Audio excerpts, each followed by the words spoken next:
Nos vamos a ir al primer libro de Crónicas, capítulo 27. Sabéis que toda la historia de la humanidad tiene como telón de fondo la redención. Esto es algo impactante que domina absolutamente todo y cada uno de los movimientos, todos y cada uno de los movimientos del ser humano en este mundo. Pero luego también vemos que hay ramificaciones que parten de la redención y que tienen que ver con cómo se aplica la palabra a nuestra situación particular, que es exactamente en lo que nos vamos a entretener y a meditar en esta mañana. Primer libro de Crónicas, capítulo 27. Vamos a leer algunos versículos, porque el texto da una serie de citas y de nombres bastante extensos. Los que estén pensando en tener muchos hijos, aquí tienen para tomar nota, así que os animo a ello. Primer libro de Crónicas, capítulo 27. Estos son los principales de los hijos de Israel, jefes de familia, jefes de millares y de centenas, y oficiales que servían al rey en todos los negocios de las divisiones que entraban y salían cada mes durante todo el año, siendo cada división de 24.000. Y luego viene una larga lista de la estructura del reino que organizó David, y acaba diciendo en el versículo 32: Jonatán, tío de David, era consejero, varón prudente y escriba, y Jehiel, hijo de Acmoní, estaba con los hijos del rey. También Aitofel era consejero del rey, y Usai, arquita, amigo del rey. Después de Aitofel estaba Joiada, hijo de Benaía, y Abiatar, y Joab era el general del ejército del rey. Uno de los grandes héroes que aparecen en las Escrituras se llama David, que todos conocemos con el sobrenombre del rey David. Cuando estudiamos su vida, podemos ver que no solamente fue un hombre con un corazón sensible delante de Dios. De hecho, nos dejó multitud de salmos que muestran su sensibilidad para percibir la grandeza de la creación y al Creador que había detrás, las grandes cargas y penurias por las que el hombre suele pasar en este mundo, y cómo derramaba su corazón delante de Dios, suplicando su ayuda, su guía y su consuelo. No solamente le vemos en este aspecto, cuando nos deja esta gran multitud de salmos, sino que también vemos que fue un gran soldado con valor. Se enfrentó, como todos sabéis, a esta historia realmente conocida, se enfrentó siendo un muchacho a Goliat. Pero no solamente fue un soldado con valor, sino que también fue un capitán extraordinario. Por eso cantaban las mujeres: Saúl mató a sus 1000 y David a sus 10.000. Y luego, cuando seguimos avanzando en su vida, encontramos que fue también un gran rey que desarrolló la estructura compleja de todo el reino, con todo lo que esto implica, y que recogen los capítulos 24 al 27 de este libro primero de Crónicas. Así que encontramos en David que fue un hombre en toda la extensión del término. Decir un hombre en nuestra época es prácticamente no decir nada, pero decir un hombre, como lo enseña la Escritura, esto lleva muchas cosas por detrás. Y David fue un hombre. Asumió su responsabilidad de acuerdo a la posición que ocupaba en cada momento.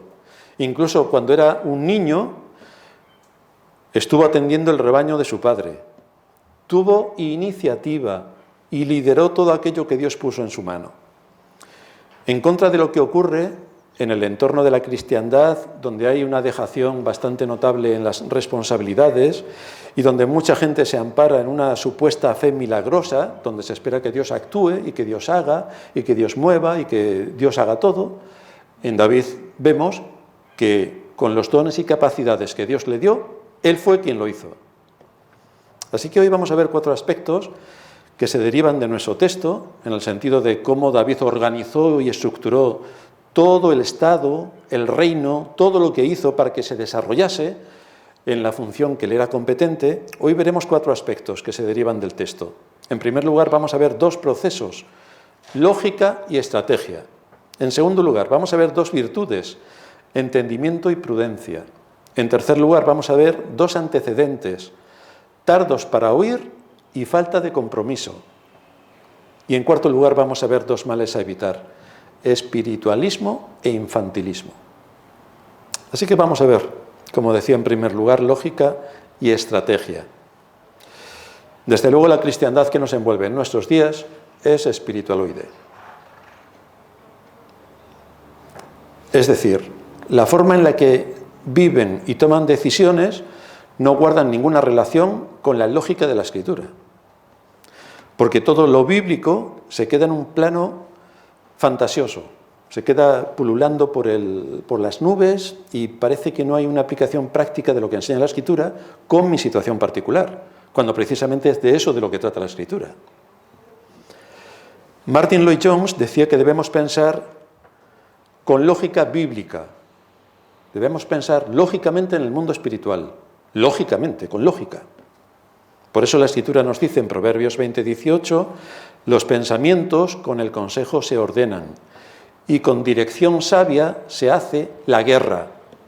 Si vamos a una guerra, tenemos que tener una estrategia.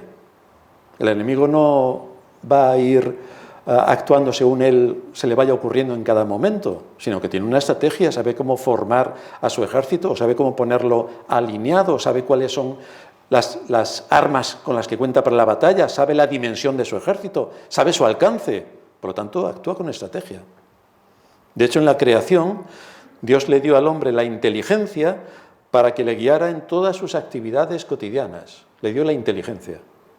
Esto supone que para todo y en todo hay que tener estrategia, hay que analizar la situación, hay que ver de qué manera tenemos que usar los recursos mentales, físicos y las capacidades de las que disponemos para llegar al fin propuesto. Nuestros jóvenes tienen que saber qué es lo que van a estudiar cuando lleguen a la universidad con estrategia, de acuerdo a sus capacidades. Si alguien tiene una mente matemática, no puede estudiar arte, porque va a ser un inútil. Y si alguien tiene sensibilidad para el arte, no debe estudiar una ingeniería, porque va a ser un inútil. Tiene que conocerse a sí mismo, tiene que saber cuáles son las capacidades que Dios le ha dado, cuáles son los dones que tiene, y a partir de ahí, trabajar con aquello que Dios ha puesto en su mente. Muchos cristianos piensan que no hay que dedicarle mucho tiempo a todo esto. Esperamos los milagros que tenga que hacer el Señor, pero especialmente lo que hay de fondo es una gran comodidad. Es decir, esperamos que el Señor haga milagros porque nosotros estamos muy cómodos sin hacer nada. Es cierto que Dios actúa en algunas ocasiones mediante milagros, pero son ocasiones muy excepcionales, porque en la mayoría de los relatos bíblicos no hay milagros. Si partimos de Daniel hasta la venida del Señor, no hay milagros, y pasaron bastantes siglos. Viendo cómo piensa la gran mayoría de la cristiandad, parece que el Señor tiene que atender los antojos de cada cual mediante milagros. Es decir, lo que nosotros no queremos hacer, esperamos que el Señor lo haga. Pero esto no es lo que enseña la Escritura. Dice Santiago, pedís y no recibís porque pedís mal para gastar en vuestros deleites.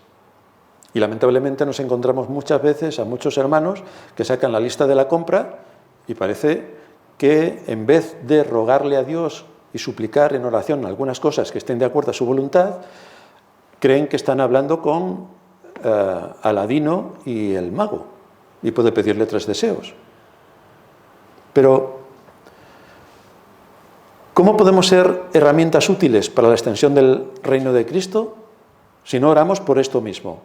Que el Señor nos use para la extensión de su reino. Porque si tenemos que orar de acuerdo a la voluntad de Dios, esta es la oración.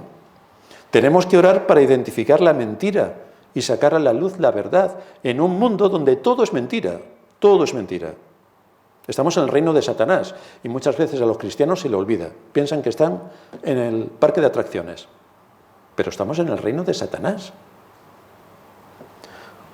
¿Cuántos oran para que el Señor les ayude a andar bajo su temor, para ser más sensibles a su palabra, para ser obedientes a los mandatos de la Escritura? ¿Cuánto está inmerso de todo esto en las oraciones que los creyentes hacen delante del trono de la gracia? Parece que por esto no se debe orar. O hay muy pocos a los que se les ocurre hacer como David, que se pone de parte de Dios para los juicios que él trae sobre este mundo a causa de la desobediencia de su pueblo, a causa de la deslealtad de su pueblo y a causa de que su pueblo está siguiendo otros caminos que no son los que establece la Escritura. Solamente tenemos que preguntarnos, en general, ¿cómo está la Iglesia? ¿Qué vemos de los que se llaman cristianos y de la cristiandad? ¿Cómo está la Iglesia? Y haciendo un breve análisis, podemos deducir rápidamente que la Iglesia está completamente perdida. ¿Cómo está la ciencia? Pues la ciencia está todavía peor que la Iglesia. Es a lo que Pablo se refería con la falsa ciencia. Todo viene de un cuento monumental de todo, desde que venimos del mono, que es filosofía especulativa, y a partir de aquí todo supone derribar a Dios de su trono. ¿Cómo están los centros educativos? Pues ya vemos lo que les enseñan a los niños. Cuando nosotros éramos pequeños íbamos a aprender matemáticas, a aprender naturaleza del medio, a aprender cosas que nos aportasen conocimiento. Ahora es exactamente todo lo contrario. Es manipular las conciencias de los niños para que no piensen nada en orden y todo está desvirtuado. ¿Cuál es la aportación de los creyentes de este siglo a todas estas áreas donde deberíamos estar más que introducidos para ser luz? Pues los creyentes han desaparecido por completo. En el libro que ayer lo veía también, que lo tenía el pastor de Conoce a los Puritanos, se nos muestra allí que casi todos los puritanos eran universitarios. Muchos de ellos estaban en universidades, a altos niveles de dirección de las universidades e impartiendo clases a altos niveles. Estaban como consejeros de los reyes, estaban en las altas instituciones del Estado, estaban trayendo luz y siendo luz para el mundo que les tocó vivir. Pero una mala teología ha hecho que todo esto sea barrido por completo. ¿Cómo es que un creyente va a participar en la política? No.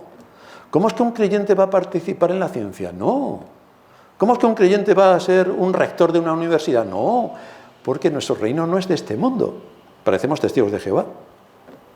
Pero es que nosotros estamos en el mundo.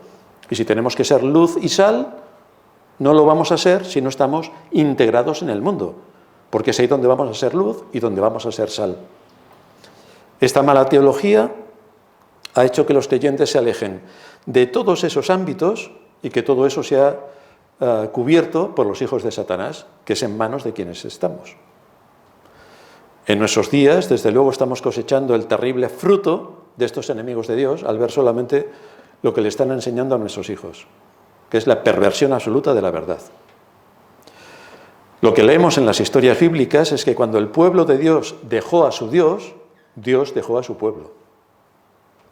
Cuando se volvieron a sus ídolos, ellos cayeron presa de sus enemigos y les sometieron y les sirvieron, que es exactamente como estamos hoy. Siempre la desobediencia ha traído la terrible consecuencia para el pueblo de Dios. Y es así como estamos. Así es como estamos. Y como se ha estado rebajando también la enseñanza bíblica, se ha impuesto sobre el creyente una ignorancia atroz. Lo he comentado en muchas ocasiones, solamente con un pequeño dato. Si le preguntamos a alguien que le guste el fútbol, ¿cuál es la alineación de su equipo de hoy? Nos la dicen de arriba abajo, los 11 jugadores, el portero, bueno, no sé si son 11 o 12, los que están ahí en reserva, se lo saben todo de memoria, se saben lo del año pasado, los que hubo, se saben cuántas temporadas ha ganado, se saben todo. Le preguntas a un cristiano, ¿cuáles son los 10 mandamientos de la ley de Dios? Y no se lo saben. Empiezan diciendo, amarás a Dios sobre todas las cosas. Pero ese no es el primer mandamiento. Bueno, pero da igual. Pues entonces ya sabemos dónde estamos. Por favor, dime los libros de la Biblia. Y no saben recitarlos. Pero esto es de creyentes que llevan años en la iglesia. ¿Nosotros nos podemos permitir ese lujo de no saber cuáles son los libros por los cuales se gobierna nuestra vida y a través de los cuales Dios ha dado su revelación para todo el mundo? Esta es la situación en la que estamos.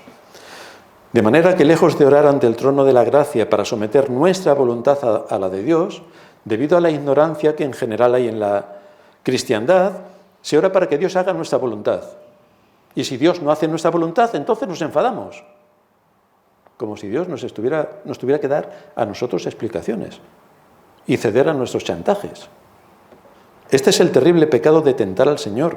Un pecado grave en el que estaba inmerso el mismo Satanás cuando tentó al Señor en el desierto. O cuando le dijo, tírate del pináculo, porque, como está escrito, a sus ángeles mandará para que tu pie no tropiece en tierra. ¿Y el Señor qué le dijo? apártate de mí, Satanás. Estás tentando al Señor tu Dios. Sin embargo, son legión los llamados cristianos que tientan al Señor cada día con sus oraciones profanas y sus vidas cómodas, basadas en la ignorancia y, por supuesto, en la desobediencia, porque si tú no conoces, no sabes qué es lo que tienes que hacer. Esa es la importancia de que hoy estemos aquí en la casa del Señor y cada domingo vengamos a la casa del Señor para que el pastor abra las Escrituras y nos exponga las Escrituras, porque ahí adquirimos conocimiento. Y si tenemos conocimiento, sabemos cuál es la voluntad revelada de Dios para nosotros y por lo tanto podemos ser instruidos en toda verdad. Este es el ejemplo que encontramos en David. En el texto que hemos leído podemos ver cómo organiza la estructura del Estado, cómo lo organiza, cómo asigna responsabilidades, cómo no actúa tal y como hoy se ve en muchas iglesias, que se deja todo a expensas de lo que a cada uno se le ocurra hacer y si no lo hace no pasa nada. Es decir, supuestamente se asumen responsabilidades, pero si luego esas responsabilidades no se ejecutan, no pasa nada, porque todos somos hermanos. Así que no se trabaja con estrategia, no se trabaja con un objetivo en mente, no se trabaja con un compromiso, no se trabaja pensando en que yo tengo que hacer lo que tengo que hacer. Nosotros en nuestras iglesias estamos acostumbrados a que el domingo llega el pastor y sabemos que hay predicación. Pero sabéis que hay muchas iglesias que llega el domingo y hoy es culto libre, porque el pastor pues no se ha preparado nada. Así que, hermanos, que salgan al púlpito todos los que quieran decir algo. Culto libre. La semana que viene vamos a hablar con los alcohólicos anónimos y entonces el culto se dedica a los alcohólicos anónimos.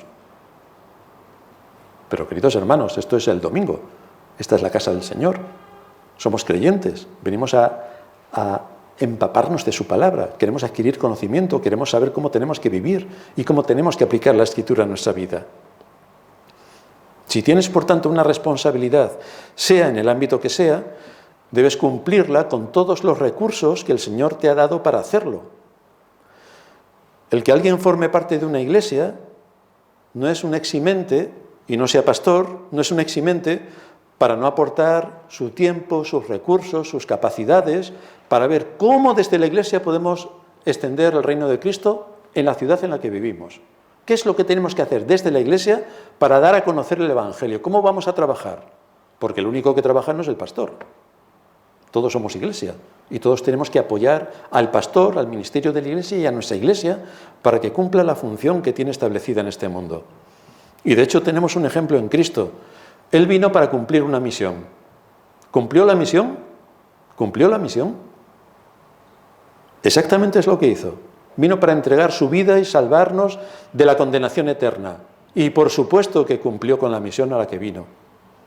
En David vemos que no solo se preocupa de cómo debe estar organizado el reino, sino luego también le vemos cómo está dirigiendo a su hijo Salomón, que iba a ser el siguiente rey, y se preocupa por su hijo. Le enseña, le guía, le da indicaciones concretas. Desde luego espera que se deje guiar y se deje enseñar. No se admite la desobediencia ni la indolencia. Tenemos que estar dispuestos para aprender y dispuestos para aplicar. Y esto nos llevará a ser útiles al reino de Cristo, allí donde Él nos haya puesto. En cualquier trabajo donde Él nos haya puesto, podemos dar un testimonio eficaz de la fe que hay en nuestros corazones.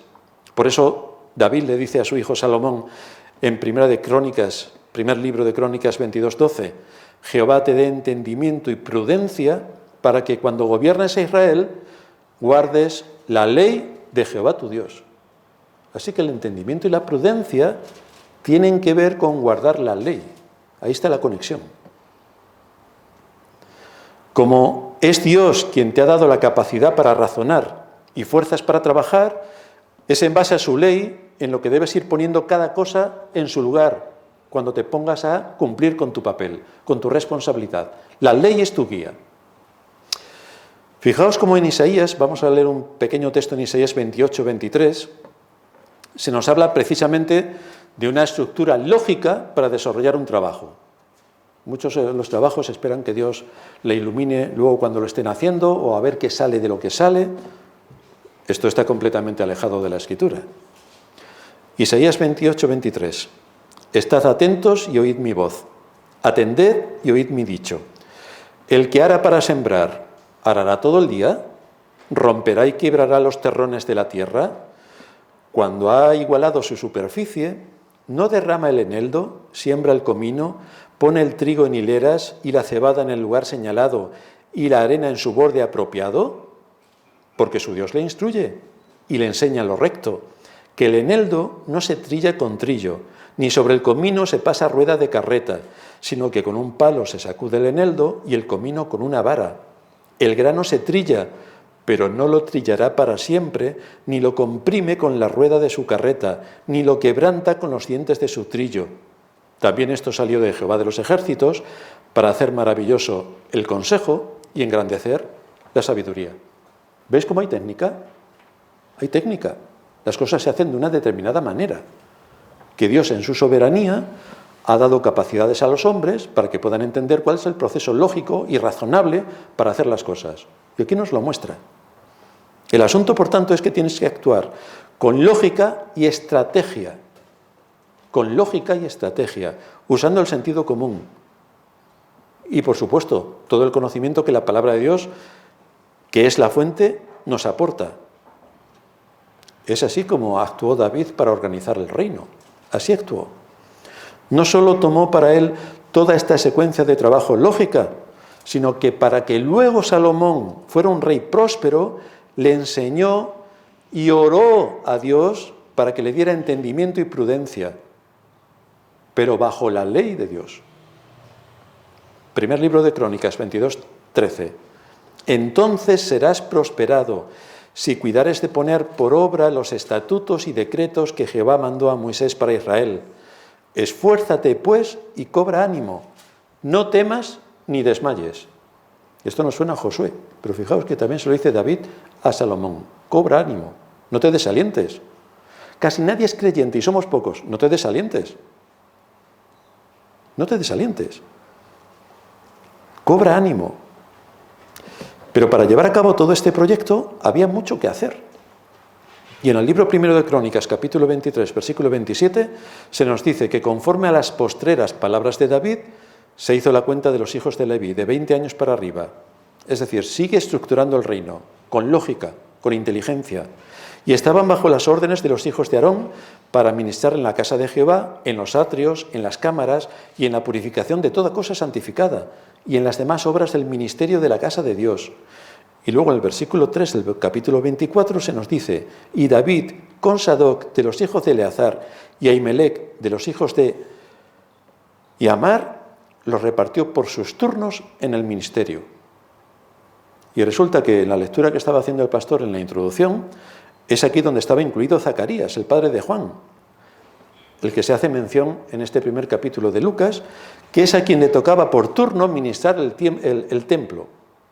Pero esto ya lo había organizado David. Y llega hasta tiempos de nuestro Señor, donde vemos cómo la estructura permanecía inalterable. Dios le dio sabiduría a David para estructurar todo lo que tenía que ver con estas actividades del reino. En segundo lugar, vamos a ver dos virtudes: entendimiento y prudencia. Estas dos palabras se encuentran muy unidas en las Escrituras.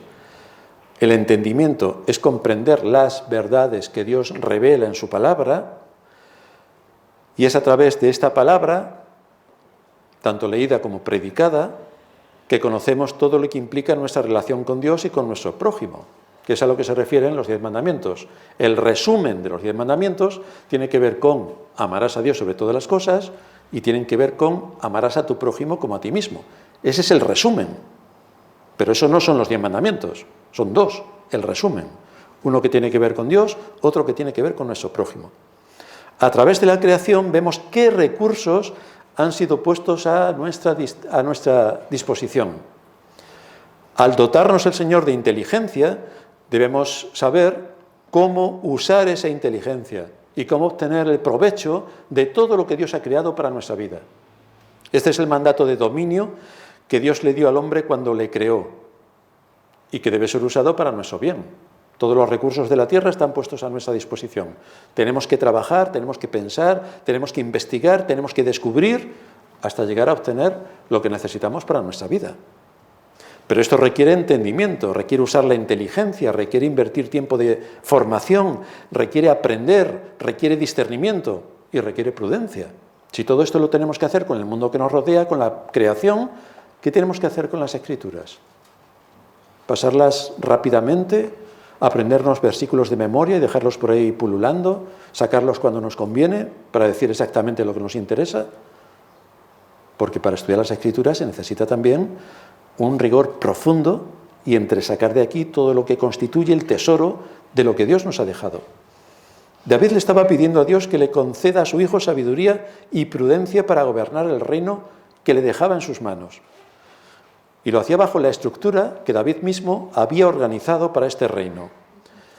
Pero esto se derivaba del conocimiento de la palabra de Dios. Y fijaos que David en su época tenía poco escrito de la palabra de Dios, cosa que para nosotros tenemos algo incalculable, que es toda la palabra completa. Pero David tenía una parte pequeña.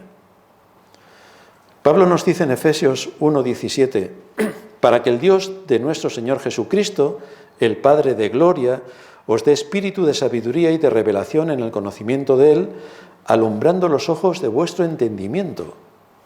Así que, ¿cómo le da Dios sabiduría a los creyentes? ¿Cómo nos da sabiduría? Pues en primer lugar, como dice Pablo, abriendo nuestro entendimiento y restaurándolo en la conversión. Así nos da el Señor sabiduría. Tenemos grandes privilegios que no tienen los impíos. Tenemos grandes privilegios. De hecho, lo que Pablo está diciendo es que Dios manifestó su gracia para con su pueblo, no solamente perdonando nuestros pecados, no solamente dándonos a Cristo, no solamente haciéndonos herederos del reino de los cielos, sino también concediéndonos la sabiduría y el entendimiento para conocer todo el proceso de redención. Y luego, dentro de ese proceso de redención, cómo se aplican cosas particulares a situaciones particulares en nuestra vida, en nuestros estudios, en nuestro trabajo, en nuestra participación en la Iglesia, en nuestra participación en la sociedad. Todo esto se desvela y se desarrolla en las Escrituras. Por lo tanto, la voluntad de Dios, que sale y emana de las Escrituras, debe ser aplicada en cualquiera de estas áreas en las que vivimos y nos desarrollamos. No es, por tanto, un asunto exclusivo de la salvación, y ahí se queda, aunque esto es lo más importante que hay y que cobra una excelencia superlativa, sino que luego la salvación que Dios nos ha dado en Cristo tiene unas aplicaciones prácticas y concretas para nuestro mundo. De hecho, esto es lo que supuso la Reforma, una revolución en las artes, las ciencias y las letras que vieron la luz gracias a que se predicó todo el consejo de Dios.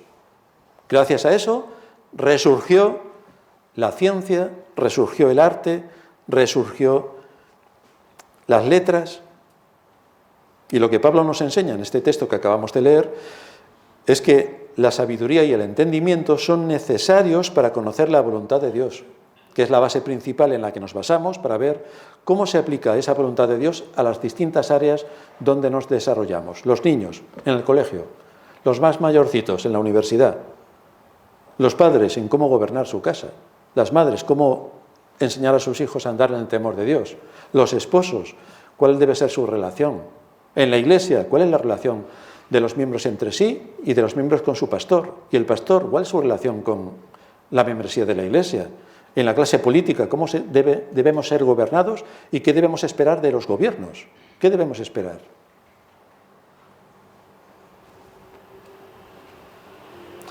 Dice la Escritura que la gracia de Dios se ha manifestado enseñándonos que renunciando a la impiedad y a los deseos mundanos, vivamos en este siglo sobria, justa y piadosamente. La gracia de Dios no solo me ha salvado, somos salvos por gracia, no solo ha hecho esto, que es lo máximo, sino que también tiene un alcance inmediato en el desarrollo de mi vida en este mundo. ¿Cómo voy a vivir en este mundo? Se me están enseñando las normas por las que debo dirigir mi vida. Es decir, debo ser responsable en aquello en lo que estoy envuelto para vivir de esta manera sobria, justa y piadosa. Sobria, que no haya excesos, que no sea el centro de atención, que no sea el más importante de todos porque yo lo diga. Sobria. Justa, tiene que ser de acuerdo a los principios de la ley de Dios. Esta debe ser mi guía, la ley de Dios. Y piadosa, mostrando en mi vida la obediencia a su voluntad. Esto no debemos confundirlos con ser buenistas. Esto es otra categoría dentro de la religión cristiana que se va a dejar de llamar religión cristiana porque ya es religión buenista. No podemos confundir estos términos, sino tenemos que ser consecuentes con la verdad revelada. Y esto a muchos les va a doler, pero esto es la verdad, lo que Dios pone en su palabra. El problema que suele tener generalmente la cristiandad es que el tema de la salvación lo pone en un área de la vida muy concreta que no afecta al resto. Son compartimentos estancos, se llaman. Es decir, habéis oído hablar de mi vida cristiana, pero ¿tienes otra vida que no sea cristiana? ¿O por qué dice la gente mi vida cristiana? Porque hay otra vida que no es cristiana, hay otra vida que es pagana y hay otra vida que es marciana. ¿O cómo funciona esto? Debería más bien decir mi vida como cristiano, porque esto engloba absolutamente todo. Pero cuando alguien ya empieza a decir mi vida cristiana, es que este es un apartado de la vida que parece que no influye en el resto. Entonces los domingos vamos a la iglesia, cantamos, saltamos, hacemos lo que sea, y luego el lunes ya podemos hacer lo que nos parezca oportuno porque nada tiene que ver con mi vida cristiana del domingo. Ya es otra vida la que tengo. Bueno, esto es lo que nos solemos encontrar. Pero esto no es lo que vemos en las Escrituras, no es lo que vemos en el ejemplo de nuestros antepasados en la fe que aparecen en las Escrituras.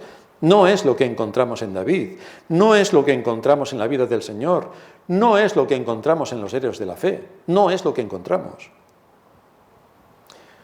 Esto suele ocurrir o bien porque no ha habido salvación, y entonces nada se conecta con nada, o bien porque ocurre lo que nos lleva a nuestro punto número 3. Dos antecedentes: tardos para oír y falta de compromiso. Es por eso que el autor a los Hebreos habla de un grupo de creyentes que tenían una particularidad. Dice Hebreos capítulo 5. Acerca de esto tenemos mucho que decir y difícil de explicar por cuanto os habéis hecho tardos para oír. Fue una de las mayores frustraciones que puede tener un pastor, es que predique y no le entiendan. Frustración absoluta, porque ya no sabe qué es lo que tiene que decir y cómo decirlo para que aquello tenga impacto en la mente. Pues así estaba esta gente a la que el escritor a los Hebreos les dirigía esta carta. Porque debiendo ser ya maestros, hombre, lleváis ya no sé cuántos años en la iglesia, deberíais ser ya maestros.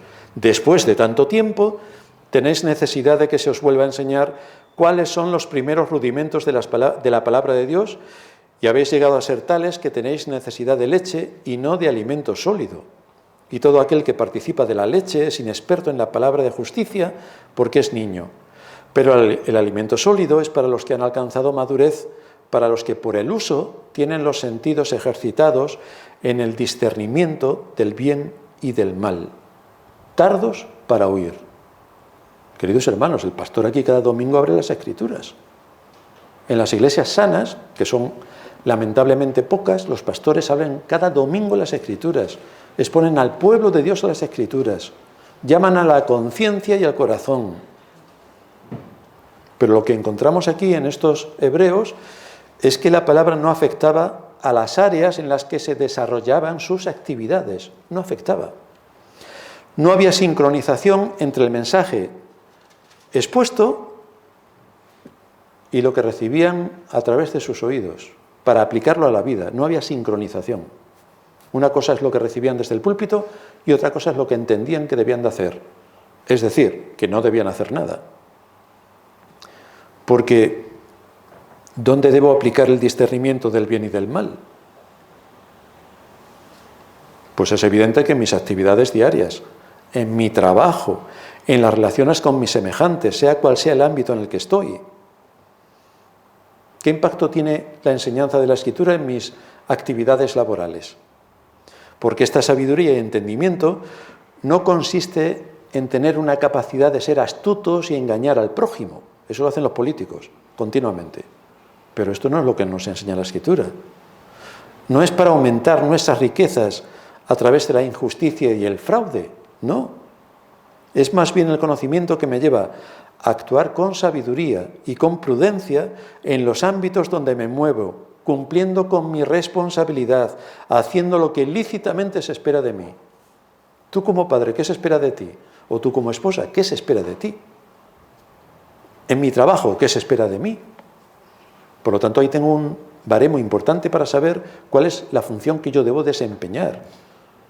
¿Qué es lo que se espera de mí en la función del trabajo que desarrollo, sea donde sea que esté? Lucas nos dice en Hechos 13:36 que David sirvió a su propia generación según la voluntad de Dios, es decir, bajo su temor y aplicando principios, actuando con estrategia y con la base en la ley de Dios. El entendimiento que Dios da implica una sabiduría que es consistente también con una buena conciencia, es decir, lo que estamos haciendo, lo estamos haciendo de acuerdo a la ley y mi conciencia está tranquila en ese papel. Pero esto requiere compromiso con la verdad, requiere el cumplimiento de lo que se espera de ti, requiere someternos a los principios de las Escrituras, no manipularlos para que se adecúen a mi comodidad o a mi interés. No, debo servir a la Escritura. El hombre es responsable de desarrollar las capacidades que Dios le ha concedido, pero esto solamente se hace trabajando. Hoy la palabra trabajo parece que no existe, pero es que hay que trabajar. Proverbios 14:8. La ciencia del prudente está en entender su camino. ¿Y sabemos cuál es nuestro camino? Vamos camino al cielo, sí, pero aquí en la tierra, ¿sabemos cuál es nuestro camino? Dios nos da capacidades que al desarrollarlas nos indican cuál es nuestro camino. Nos da capacidades para esto. Ahora bien, no solamente debemos saber cuál es nuestro camino, sino cuál es la mejor manera de caminar por ese camino. Y esto nos lleva a nuestro cuarto punto. Los dos males que tenemos que evitar si queremos andar rectamente: la espiritualidad y el infantilismo. Vosotros sabéis que hay un dicho general que dice que el trabajo es una maldición, porque tomando nota de lo que dice la Iglesia Católica, según ellos, el trabajo vino después de la caída. Pero hay un pequeño problema, y es que la Escritura nos enseña que antes de la caída Dios le había mandado ya a Adán que trabaje y cultivase el huerto. O sea que el trabajo viene antes de la caída, no después. Así que el trabajo es una bendición, decimos los protestantes. Los católicos dicen que es una maldición. Y como esto ha tenido bastante impacto, es decir, la religión católica ha tenido bastante impacto a nivel social, hay creyentes que consideran que todo lo que es terrenal es un mal necesario. Todo lo de este mundo es un mal necesario en cuanto a las actividades que tenemos que hacer en medio de este mundo. Que no hay que prestarle mucha atención, porque la Escritura dice que nuestra morada está en los cielos. Por lo tanto, no le dan mucha importancia a la profesión que tienen en este mundo, ni a las responsabilidades que tienen en este mundo, porque nosotros vamos camino del cielo y nuestro reino está en los cielos. Así que aquí no nos importa nada. Pero con esta idea en mente, ¿por qué tenemos que ser responsables en cultivar al máximo las capacidades que Dios nos ha dado? ¿Por qué tenemos que cultivar todas estas capacidades? Porque David sí las cultivó. Y los héroes que aparecen en las Escrituras, en Hebreos 11, sí que las cultivaron. Tenemos a Daniel, que estuvo bajo 4 reyes distintos, en 2 imperios distintos, siendo el segundo. Vaya. Pero sí que vemos en la vida de Daniel que 3 veces al día apartaba su tiempo para orar y que cumplía con su deber delante de Dios y luego con su deber en 2 imperios. Esto es realmente extraordinario. Era un político y un administrador de los recursos del rey al más alto nivel. Y ahí le vemos trabajando. ¿Por qué tenemos que ser responsables en cultivar al máximo las capacidades que Dios nos ha dado? Y la respuesta es bien sencilla. Toma ejemplo de Cristo. Toma ejemplo de Cristo. Toma ejemplo de David. Toma ejemplo de Daniel.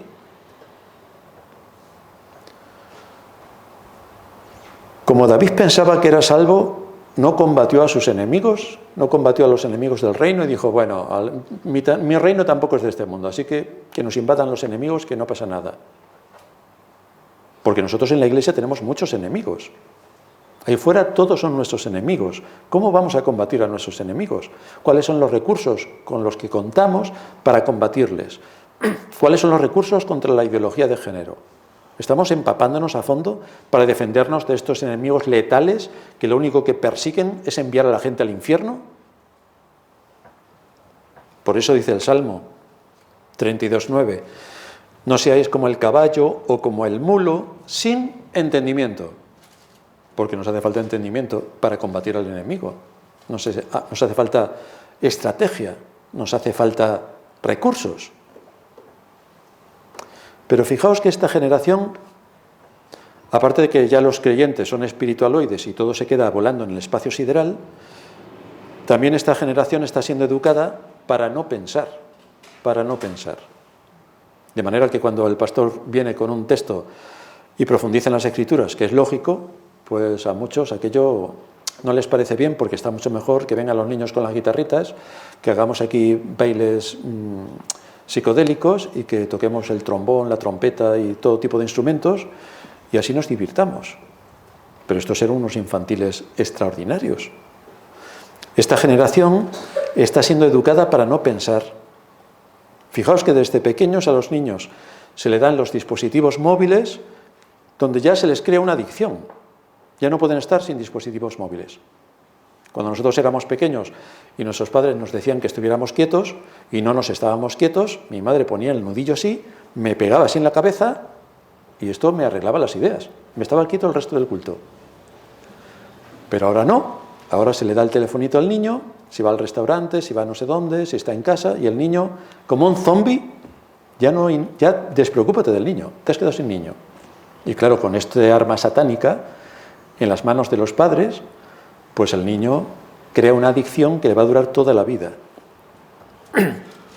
Esto le va a robar el tiempo para cumplir con su deber a lo largo de todo su proceso educativo, le va a impedir desarrollarse mentalmente, porque está invirtiendo todo su tiempo y sus recursos mentales en las redes, en los juegos y en todos los derivados que vienen por ahí.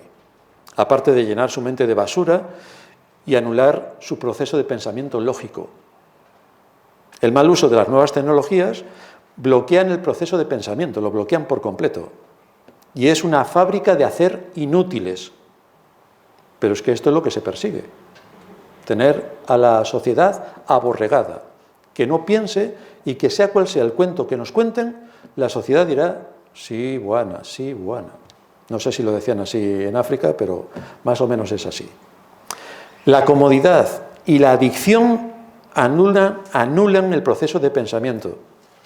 Y luego, cuando estas personas quieran entrar al ámbito laboral, pues va a haber una cantidad de problemas en el trabajo estratosférica. Esto lo que está produciendo son personas inmaduras e infantiles.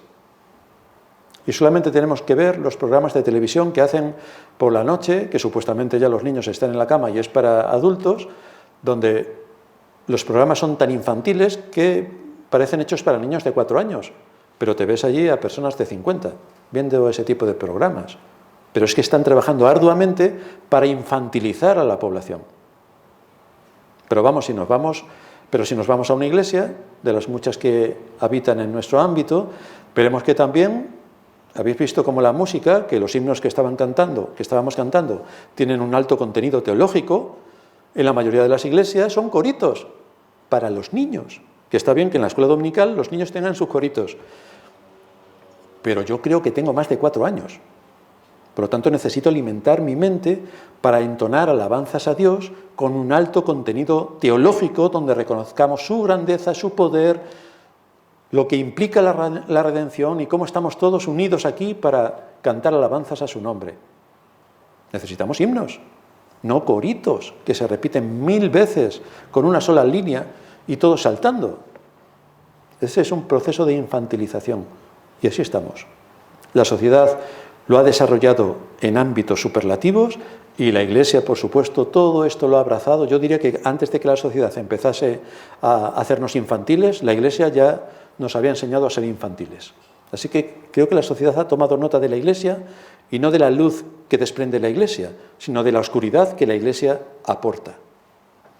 Ahora bien, si eres creyente, debes entender que tu deber máximo es amar a Dios, como dice la Escritura, con toda tu mente. Vaya. Así que el proceso de pensamiento lógico es imprescindible. Si queremos amar a Dios, lo tenemos que hacer conociendo su voluntad.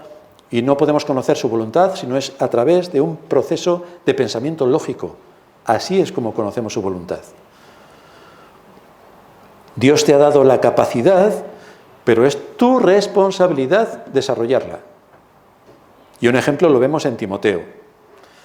Dios le llamó para predicar la palabra. Y Timoteo tenía el don de Dios para hacerlo. Sin embargo, Timoteo debía ejercer la responsabilidad en ese don. Es decir, debía trabajar ese don. Por eso, si nos vamos a 1 de Timoteo 4:13, le dice Pablo, entre tanto que voy, ocúpate en los videojuegos. Ah, no, que me he equivocado. Ocúpate en la lectura. Ocúpate en la lectura. La exhortación y la enseñanza. Utiliza el proceso de pensamiento. No descuides el don que hay en ti, que te fue dado mediante profecía con la imposición de las manos del presbiterio. Ocúpate en estas cosas nuevamente. Ocúpate. Invierte tu tiempo en esto. Permanece en ellas para que tu aprovechamiento sea manifiesto a todos. Ahora, queridos hermanos, si le damos a los niños los dispositivos móviles, ¿en qué aprovecha su tiempo y su conocimiento a todos? ¿En qué les aprovecha? ¿En qué aprovecha la sociedad? Que un niño esté 12 horas jugando con su móvil o entrando en las redes o haciendo todo lo que hacen en las redes, bueno, los jóvenes también y los mayores también. ¿En qué aprovecha? ¿Qué aporta? ¿Qué beneficios hay? Ninguno. Pero mira cómo la Escritura sí que tiene en cuenta cuál es el provecho que nosotros vamos a dar a nuestra sociedad, a los nuestros. Ocúpate en estas cosas, permanece en ellas para que tu aprovechamiento sea manifiesto a todos. Ten cuidado de ti mismo y de la doctrina. Una vez más, persiste en ello, pues haciendo esto te salvarás a ti mismo y a los que te oyeren. Así que tenemos un mandato persistente para ocuparnos en lo que es nuestro deber, no en lo que nos cuentan y no en toda la moda social que invade por completo las mentes y los corazones y las conciencias para erradicar la ley de Dios y al Dios de la ley de todos los ámbitos de la sociedad.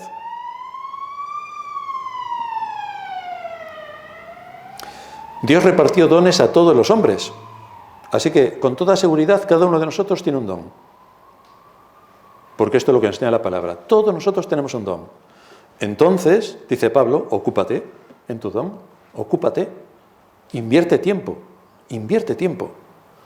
Si eres una persona que aplica el conocimiento para usarlo con sabiduría, debes continuar aprendiendo con el propósito de obtener un mayor dominio de aquello que es tu profesión o de aquello que es tu papel dentro de la familia, como madre, como padre, como hijo.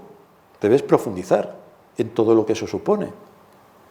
Debes profundizar, por supuesto, en cuál es tu relación con Dios. Si tu relación con Dios es casi nula, no vas a hacer nada en ninguna de las otras áreas. De eso debes tener la absoluta seguridad. Pero si profundizas en tu relación con Dios, si cada día estudias la palabra de Dios, si penetras profundamente en la enseñanza de la palabra de Dios, esto te va a llevar a orar cada día de forma natural, porque estás recibiendo gran cantidad de recursos y esto te va a llevar a orar y por lo tanto esto va a contaminar todas las áreas de tu vida, contaminarla en el buen sentido, porque vas a querer servir a Dios de acuerdo a lo que Él enseña en su palabra. Todo converge en el sentido práctico de lo que tiene que ver la salvación. No podemos pensar únicamente en nuestra vida futura cuando estemos en el cielo, porque allí ya todos seremos santos y sin mancha, pero ahora estamos en la tierra. Tampoco debemos irnos al extremo contrario, que pensemos que estamos en la tierra y que nunca nos vamos a morir y que todo esté centrado en la tierra. Tenemos que ser equilibrados en todo esto.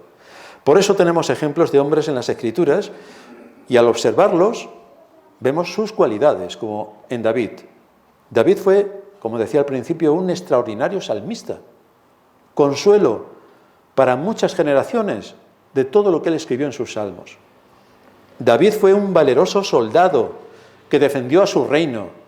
David fue un gran rey que estableció un reino, del cual se nos habla incluso de Cristo, el hijo de David, estableciendo un reino eterno en este caso. Cultivó todas las áreas donde la providencia le había puesto y desarrolló sus capacidades en todas esas áreas. No perdió el tiempo en nada. Fijaos, como pastor no solamente adquirió valor y destreza para que luego se pudiera enfrentar a Goliat, porque previamente se enfrentó a osos y leones. Por lo tanto, ahí perdió todo el tipo de cobardía y de miedo. Fue un joven con valor que luego se pudo presentar delante de Goliat.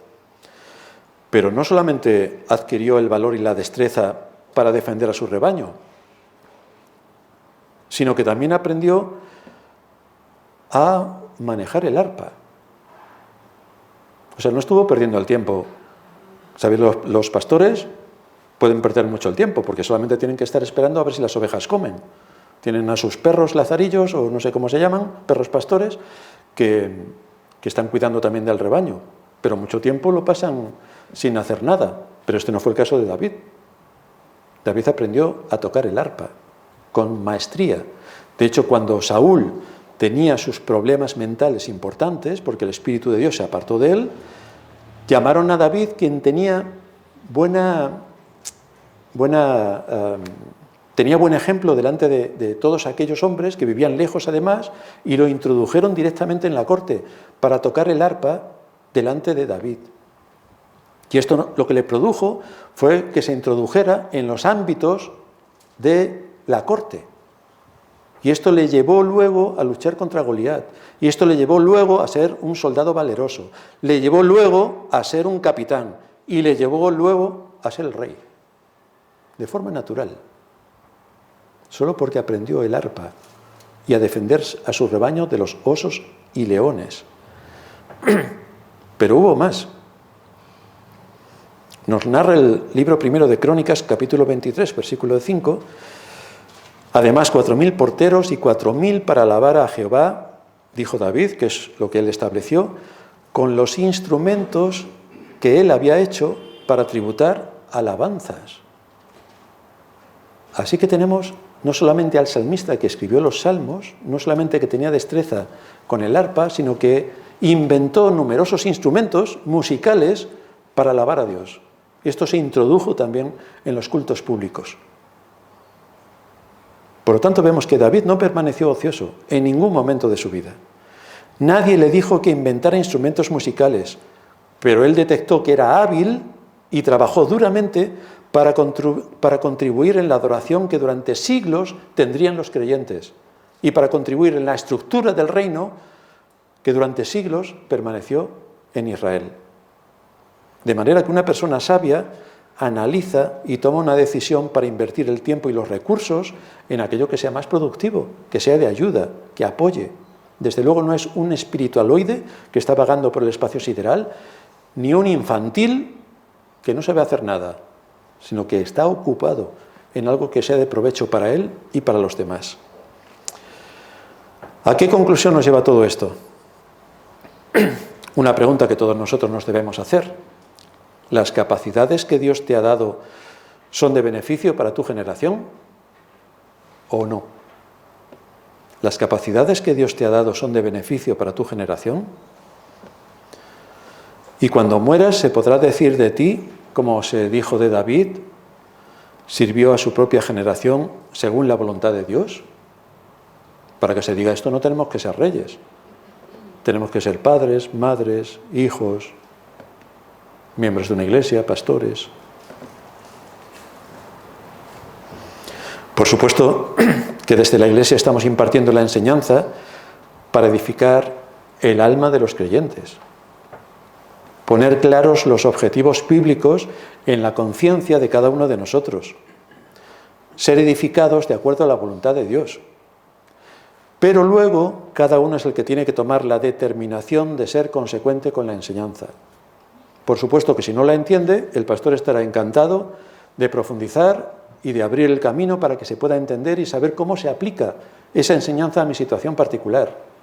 Así que cuando uno tiene dudas, el pastor está más que abierto para recibir las preguntas y las consultas y poder poner cada cosa en su sitio.